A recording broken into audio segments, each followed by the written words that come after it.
Bah, pour moi, la vulnérabilité, pardon, c'est plus de la faiblesse. Enfin, de mon point de vue, c'est vraiment quand quelqu'un se retrouve face à quelque chose et qu'il est faible et qu'il ne sait pas comment gérer du coup le problème qu'il a face à, face à la situation. Et pour moi, c'est vraiment quelqu'un de démuni face à une situation, quoi. Je suis vulnérable quand je sors de ma zone de confort. Donc surtout quand je connais pas les choses, quand c'est la première fois que j'y vais. Et moi, je sais que je gère très mal mes émotions. Je suis très émotionnelle sur certains points, mais après sur certains points, je suis très brute de décoffrage, comme dit. Donc voilà, c'est voilà. Donc ça va.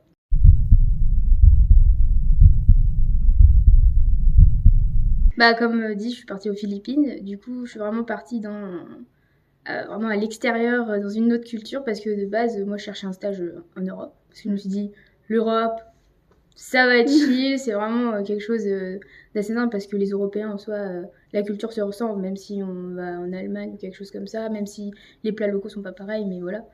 Mais quand je suis partie, bah, en fait, j'étais vulnérable sur le fait que j'avais jamais pris l'avion. Donc c'était la première fois que je prenais l'avion. Du coup, déjà, je savais pas comment ça fonctionnait. Bah, j'allais partir dans un pays où il y avait aucun ancrage entre guillemets parce que tu connais personne, tu connais pas forcément la langue parce que vu que je suis partie aux Philippines, la langue locale c'était pas l'anglais. Donc des fois je me retrouvais avec des gens qui parlaient pas ma langue, enfin ni l'anglais, donc j'étais pas, j'ai dû qu'apprendre quelques mots pour essayer de me faire comprendre. Et ouais, c'était surtout ça. Après, j'étais bien accompagnée, donc j'ai pu m'accrocher à mon tuteur de stage face à ces obstacles. Enfin, j'étais surtout vulnérable sur ma solitude. Enfin, parce que enfin, c'était pas facile vu que j'étais en plus une femme et que j'étais. C'est la première fois que je partais toute seule en voyage. J'osais pas partir plus loin que, par exemple, quand j'allais le week-end. Je restais soit en ville, soit j'essayais de partir en voyage, mais avec mon tuteur de stage ou avec Hugo, j'essayais de partir en voyage avec lui parce que pour moi c'était plus simple parce que j'étais effectivement vulnérable au fait d'oser et d'oser partir toute seule dans l'inconnu. Enfin, c'est ça le plus dingue en fait, c'est que je cherchais mon stage et j'étais vraiment un peu désespérée parce que je trouvais pas. Et c'est vrai que monsieur proposait de faire une réunion avec une personne qui venait des Philippines pour présenter l'université des Philippines. J'y suis allée comme ça en disant, bah, au pire, c'est une réunion comme ça. Et en fait, ça m'a plu. Et je me suis dit, autant partir à l'étranger, autant le faire correctement et partir loin. Et c'est vrai, sur le coup, je me suis dit, bah, ok, je pars aux Philippines. Et après, j'ai commencé à faire toutes les démarches administratives, donc les vaccins, le visa. Et je me suis dit, je sais pas dans quoi je me suis embarquée, mais je me suis embarquée. Donc il fallait que j'assume jusqu'au bout. Et c'est vrai que souvent j'en parle bah, à mon copain et tout, et je dis en fait, mais en fait, je suis partie 4 mois aux Philippines. Enfin, c'est vraiment, j'ai du mal des fois à assimiler dans le sens, bah en fait j'ai fait ça, bah il y a peut-être des gens qui l'auraient pas fait. Je me sentais surtout, bah, le jour où je suis arrivée aux Philippines dans l'appartement, j'ai pleuré parce que j'étais un peu en mode, je l'ai fait, je suis aux Philippines toute seule. Ah mince, je suis aux Philippines toute seule. J'étais un peu en mode, bah je l'ai fait, c'est incroyable, mais je sais pas qu'est-ce qui m'attend demain et vraiment, moi je pleure beaucoup. Hein. Je pleure au moins une fois par semaine, voire 2 fois par semaine, mais ça permet de dégager les émotions et tout. Mais c'est vrai que dès que je rencontre un problème ou que j'arrive pas à gérer, il faut que ça sorte par les pleurs. Du coup, voilà. J'ai beaucoup pleuré aux Philippines. Mais ça fait du bien.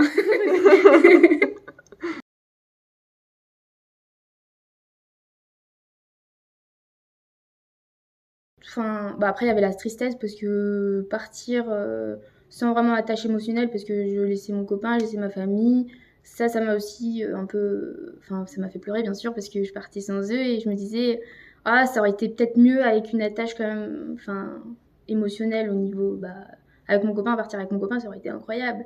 Mais je sais pas si j'aurais vécu la même expérience que j'ai vécue là-bas, parce que ça m'a permis aussi d'être toute seule et de me dire bah il faut que je fasse quelque chose, il faut pas que je reste comme ça collée à quelqu'un et c'est lui qui va me guider quoi. Je me guide toute seule quoi. Après j'étais beaucoup accompagnée parce que mon tuteur il faisait vraiment attention à ce que en me disant bah qu'est-ce que tu fais aujourd'hui et tout. Des fois bah j'étais fatiguée donc je restais le week-end enfin à dormir. Mais après, ouais, j'étais bien accompagnée au niveau de ça, au niveau de la solitude. Mais des fois, forcément, j'ai fêté mon anniversaire aux Philippines.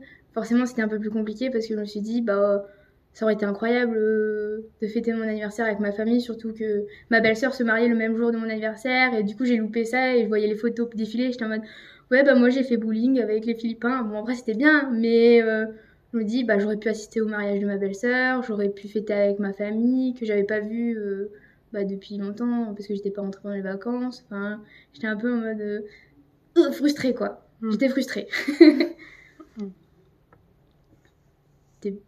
Au final c'était quand même bien hein, mais c'était vraiment une expérience que je vivrai une fois. Enfin, en tout cas, partir aux Philippines comme ça, partir à l'étranger, maintenant je sais que l'Europe, ça me plairait plus. Des fois, ça m'arrivait d'aller travailler le samedi, et à chaque fois, ils me disaient mais toi, t'es pas une vraie Française, parce que les Français, pour eux, c'était 9h, 16h, et c'était fini. Et moi, des fois, bah, je me suis adaptée à la culture, du coup, je travaillais plus tard, et je travaillais le samedi, pour répondre aux attentes de cette culture.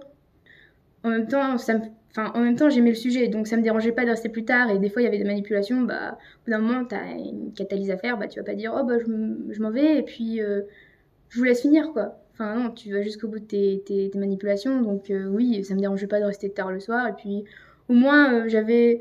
Enfin, ce qu'on n'a pas en France, c'est que vraiment, eux, ils étaient vraiment. Enfin, ils félicitaient à chaque fois. Genre, j'ai réussi à catalyser un truc. Ils me disaient, mais bravo. Enfin, super. Et en France, bah c'est bien, t'as suivi le TP. Et j'étais un peu en mode ah j'aime bien cette manière d'être glorifiée enfin à la fin d'une manipulation. Du coup bah ça me permettait de continuer et de vouloir faire plus et de vouloir faire mieux. Et du coup bah c'est pour ça que j'aimais bien. Alors qu'en France, enfin c'est ça que je reprochais en France, c'est que si t'as pas bien fait, bah ils te disent bah t'as mal fait. Et si t'as bien fait, ils disent bah c'est superbe.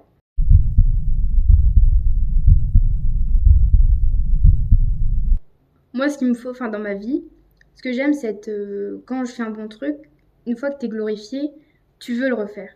Ça a toujours été comme ça dans mon système scolaire. C'était, j'ai une mauvaise note, j'aime pas la matière. J'ai une bonne note, j'adore la matière. C'est vraiment, moi, j'étais vraiment fixée sur, j'ai vraiment jaugé mes préférences par rapport aux notes, parce que forcément. Et après, si j'ai des bonnes notes, c'est parce que j'aime bien la prof, qu'elle amène bien la matière. Et du coup, forcément, c'est comme ça que c'est les cours de BSM. Bah moi j'ai adoré. J'ai vraiment la manière dont le professeur éduqué, enfin amené son cours, c'était vraiment comme à la fac et c'était vraiment vous apprenez ça, on apprend ça et c'était vraiment un panel de d'informations que moi j'aimais et que c'était vraiment j'adorais et du coup bah c'est pour ça que j'ai adoré ce professeur que les gens n'ont pas forcément beaucoup aimé alors que moi j'ai adoré. Après la note c'est ressenti tu vois. C'est vraiment la matière que j'ai réussi le plus et c'est ça qui a fait que j'ai eu mon année quoi. Mais du coup ça se ressent en fait dans mes notes. Au niveau du domaine, bah, je travaille dans le domaine agroalimentaire, ça changera pas. Vraiment, ça, même si le stage me dégoûte de l'agroalimentaire, ça, je resterai dedans, quoi. Je vais à fond là-dedans. Mais c'est vrai que si j'aime pas, je pense que je partirai. Enfin, parce que si j'aime pas, ça sert à rien que je reste. Après, c'est plus aussi l'attache émotionnelle que j'aurai avec les gens. Parce que souvent, je me dis aussi, ouais, mais j'aime pas, mais je l'aime bien lui, j'ai pas envie de partir, mais est-ce que je risque de rester dans un travail que j'aime pas le sujet, mais j'aime bien les personnes. Je préfère ne pas aimer ce que je fais et être avec un bon entourage que d'aimer ce que je fais, mais d'être isolée socialement, quoi.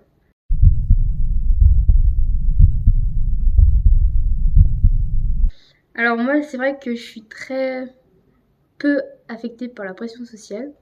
C'est vrai que enfin, je vais utiliser un vocabulaire, je vais dire je m'en fous des autres. Enfin, vraiment, ils peuvent penser que genre je suis trop petite, je parle trop fort, je rigole trop fort, je suis pas assez ça, je suis pas assez ci. Je m'en fous. Genre, je sais qu'au lycée, enfin, au lycée, bon, on se cherche un peu. Donc, on est tous un peu en mode, oh, elle, j'aimerais trop être son amie parce qu'elle est super populaire. Ou, oh, mais il faut que je me trouve un petit copain parce que toutes mes copines ont un petit copain. Et du coup, bah, au lycée, t'as vraiment cette pression sociale. Et après, j'ai vite compris que, en fait, je préfère avoir des amis qui sont comme moi et qui m'aiment comme je suis, entre guillemets, que trouver des gens qui correspondent pas à mon image ou qui acceptent pas comme je suis. Du coup, je me dis, bah, t'aimes pas que je parle trop fort, t'aimes pas que je rigole, ou t'aimes pas que j'ai ces avis-là, c'est pas grave, va trouver quelqu'un d'autre. Et du coup, bah, c'est comme ça que c'est vraiment beaucoup plus en école d'ingé que j'ai découvert ça parce que bon, avant j'étais en licence, mais bon, il y a eu le Covid, donc la sociabilité, on l'avait pas trop et j'ai pas eu de vraie attache avec des gens pour que ça devienne mes amis et que je me dise, bah, je les recontacterai. Enfin, toute ma vie, on m'a tellement dit, oh, mais t'es toute petite. Je fais, bah ouais, mon père est petit, ma mère est petite. Enfin, au bout d'un moment, c'est génétique. Enfin, tu vois, c'est des réflexions où t'es un peu en mode, ah, bah t'es trop ça, t'es trop ci. Bah, je fais, bah ouais. Enfin, ça me blesse plus, tu vois. Je passe autre. Quand je sens venir quelqu'un qui va me dire, oh, t'es trop petite, oh, t'es trop ça, je le fais d'abord la blague à moi-même en disant, mais c'est bon, c'est parce que je suis trop petite, waouh, c'est parce que je suis trop comme ça. Comme ça, j'anticipe les remarques des autres et je me dis, je préfère que ce soit moi qui le dise que ce soit quelqu'un d'autre. Parce que ça pourrait me blesser ou quelque chose comme ça. Du coup, j'auto-rigole de moi-même pour éviter que genre, les gens se moquent de moi. Moi, enfin, quand je le fais à moi, je me dis, bah ça y est, c'est fait, donc ça me blessera plus. Parce que les gens que je connais, bah, tu sais à peu près leur humour. Mais quand c'est des gens inconnus, tu te dis, bah en fait, il vient juste chercher ce qu'il cherche, une réaction, enfin quelque chose quoi. S'il te fait cette réflexion, c'est qu'il veut t'atteindre et du coup, bah oui, ça m'atteint un petit peu parce que ce monsieur est inconnu et cherche à me faire du mal, quoi. Et du coup, oui, je suis vulnérable à ces remarques-là sur les gens inconnus, mais enfin, il y a des cons partout. Enfin, je relativise beaucoup sur ça. Je me dis, je suis pas quelqu'un qui cherche la confrontation. C'est que si on fait une remarque et que ce soit un inconnu, je veux tracer ma route. Je veux parler d'un sujet, genre, tu sais, il y avait beaucoup de. J'ai une grande sœur qui est un peu plus féminine que moi. Et du coup, dans la rue, tu sais, elle se faisait un peu plus abordée par les messieurs de la jante masculine. Et du coup, moi, ça m'est jamais arrivé. Vraiment, il n'y a aucun mec qui a essayé de me dire hey, toi là-bas, oh, t'es fraîche, machin et tout. Et tu sais, je m'étais posé la question et j'étais en mode pourquoi ça m'arrive pas à moi? Genre, tu sais, enfin, c'est un peu, c'est un peu bizarre ce que je vais dire, mais pourquoi ça m'arrive pas à moi alors que je suis une fille, je m'habille, enfin, on voit quand même, donc, je suis genrée, tu vois, je suis pas, ça se voit. Pourquoi ça arrive à des certaines filles, pourquoi ça arrive pas à moi? Bon, je veux pas m'en plaindre, hein, mais des fois, tu sais, t'es un peu en mode pourquoi? Ça m'arrive pas fréquemment, ça m'arrive surtout dans le sport parce que c'est là où je rencontre le plus de monde. Mais sinon, dans la rue, non. Enfin, ce serait un peu.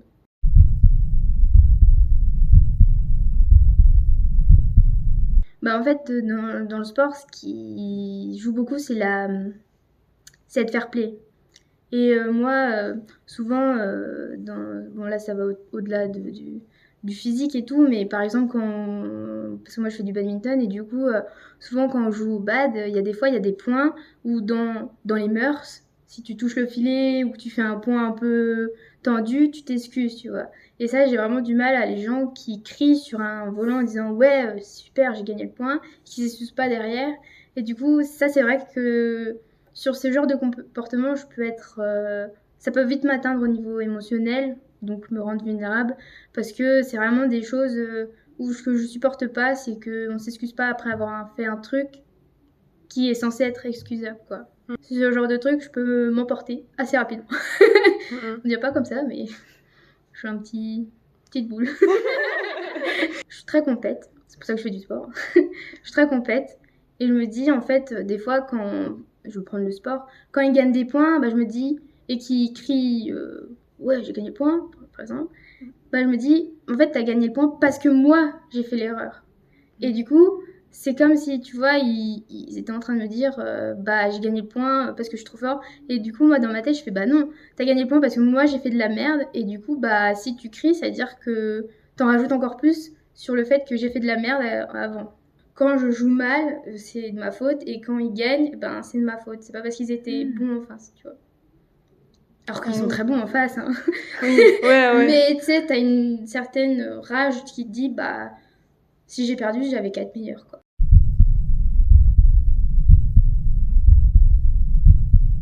Ou par exemple, bah, là je suis en train de passer mon permis de conduire. Et du coup, quand je prends des leçons de conduite, j'ai peur des autres. Et j'ai peur de faire du mal aux autres. Parce que je suis dans une grosse machine que je dois contrôler toute seule. Et à chaque fois, il y a mon mono à côté qui me dit mais bah impose-toi. Je fais ouais, mais moi de base, je suis à vélo là, j'ai pas l'habitude d'avoir une grosse caisse comme ça. Et puis pour moi, c'est moi le danger et c'est pas les autres le danger. Alors qu'on sait très bien que ceux qui passent le permis, c'est ceux qui ont le code depuis pas longtemps, donc ils connaissent les règles, ils respectent les règles. Et souvent, c'est pas nous le problème. C'est les autres derrière qui collent aux fesses et qui veulent dépasser en disant encore une auto-école. Je m'auto-flagelle sur ça et je dis jamais bah c'est lui qui respecte pas, c'est moi qui suis. Voilà. Enfin, je sais pas, qui suis un boulet et qui. Voilà, c'est toujours, je me remets toujours en cause par rapport aux autres, tu vois.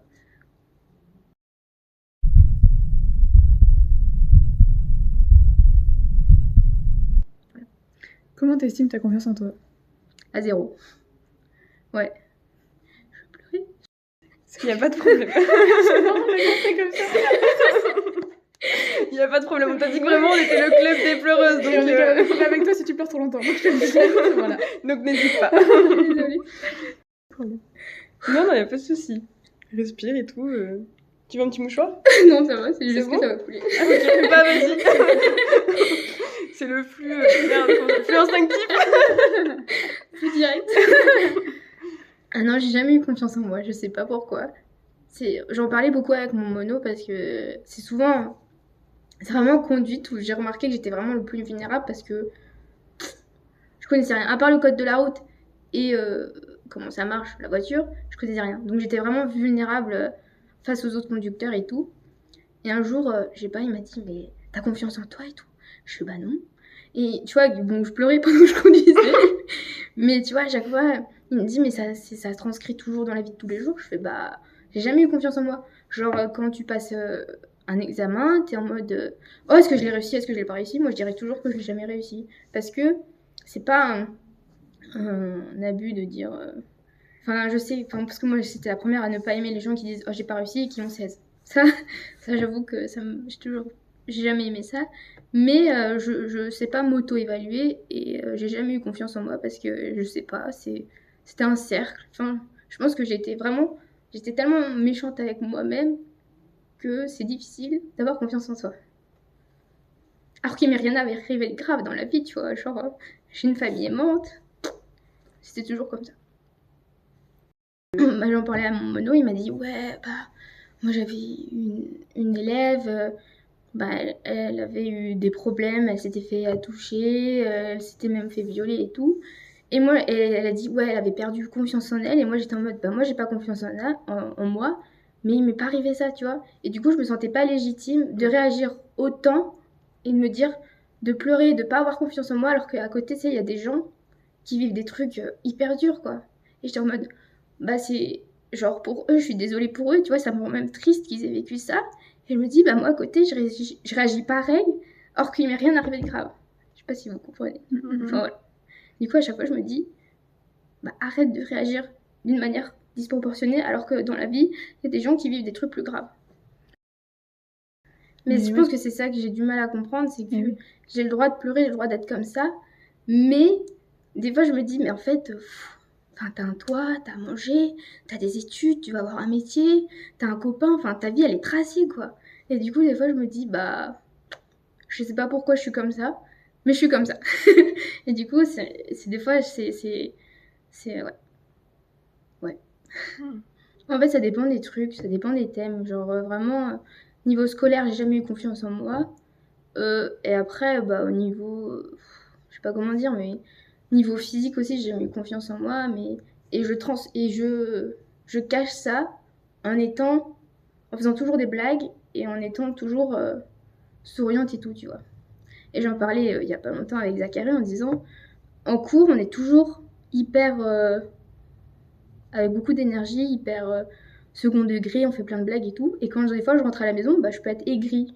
Et tu vois, je suis pas la même personne. Et du coup, je me dis, mais comment j'arrive à être hyper joyeuse en cours et montrer ça. Et à la maison, en fait, je montre mon vrai visage en mode bah, de fille qui a un peu la flemme, d'une fille qui est un peu aigrie. Et tu vois, t'as vraiment deux personnages.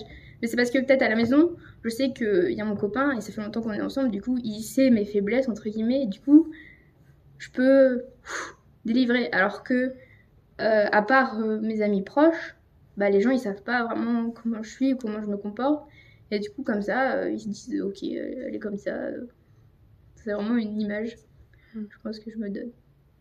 Est-ce que t'es confortable dans les deux situations en jouant ces personnages que t'appelles? Ouais. Bah, ça roule alors. Ouais. Après, j'ai toujours été joyeuse et dans la... Comment on appelle ça? D'en faire des blagues et tout. Mais c'est vrai que quand je suis avec des gens, quand je suis dans le social, c'est vraiment... Je suis tout le temps comme ça. Ils voient jamais ma part de... Oh, elle peut pleurer, oh, elle est sensible, ou oh, elle peut être fatiguée, ou oh, elle peut être un peu chiante, ou aigrie, ou faire la tête. Souvent, j'ai remarqué ça souvent, c'est dès que je parlais pas ou que je faisais la tête, on me disait ça va Justine, je fais bah oui, c'est juste que là j'ai pas envie. Mais c'est vraiment de la spontanéité, je réfléchis pas en disant oh, je veux pas, oh, je vais rigoler là parce qu'il faut montrer que je vais rigoler. C'est vraiment de la spontanéité. Mais je pense qu'après aussi, bah, quand je rentre le soir, je suis un peu plus aigrie parce qu'on a eu une longue journée où t'as dû socialement parler avec les gens, rigoler, et au final, ça fatigue aussi. Et que quand tu rentres à la maison, bah, t'as pas trop envie de faire Enfin, t'as plus envie. Et du coup, bah, je pense que c'est aussi ton énergie sociale. T'as une jauge et je pense qu'au bout d'un moment, elle diminue. Mais je pense que c'est pareil pour tout le monde. Mais